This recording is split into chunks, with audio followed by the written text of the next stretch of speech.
Alright, so what I'm going to do is show how I combine pain, neurophysiology, neurobiology, and PRI and teach them to a patient in the same framework. So I usually ask them if they know what a home security system is and how it works. Most everyone does. I haven't had anyone who doesn't get the concept.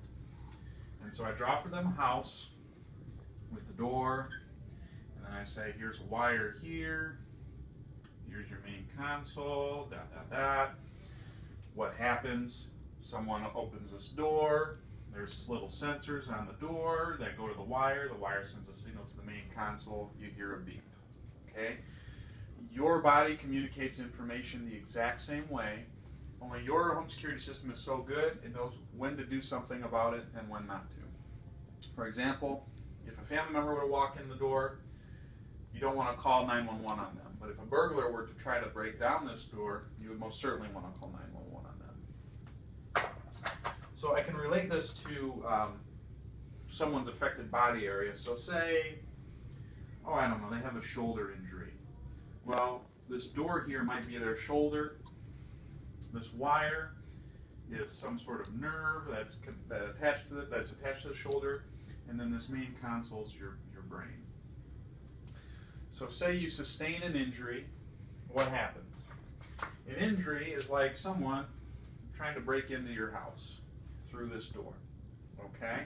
So if someone's trying to break in, the sensors on this door send signals along this nerve to your brain. Your brain says, crap, I think someone's trying to break into my house through the door. I better let you know about it, so I'm going to call 911, and that's what pain is, okay? Pain is your body's protective response to keep your house, which is you, safe. What happens once this occurs, okay? Your body and your brain take extra steps to make sure that you do not get robbed again. So what happens?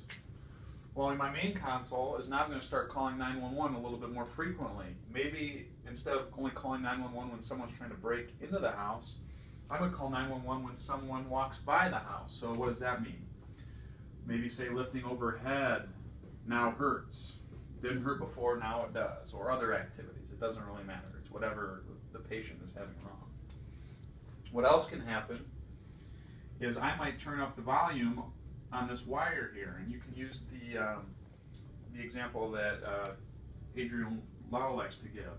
So maybe we draw, the nerve buzzing along here, and now it's buzzing along here. So the sensitivity of this nerve increases. This is a way you can explain peripheral neuropathic pain to someone. What else can happen? Well, what I might do is I might put a couple locks on this door here. So what does that mean? I don't have as good a range of motion in my shoulder as I used to. It's a protective response. Now, as we know, burglars don't just break into doors, right? I might also want to put a couple locks on this window, and this might be your hip. Or I might put a lock on this window, and that might be your neck. You can do this for many areas depending on whatever one is limited per PRI testing. So this right here is how I integrate the PRI concepts. And then I usually say after that, here's the cool thing. When we're taking care of your trouble and your protective response, oftentimes we can work at areas adjacent or even far away from the problem area. And because your entire house is connected, oftentimes these protective responses decrease as one.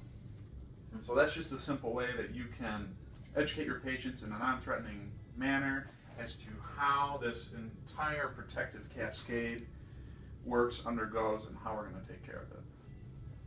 Okay. Good job.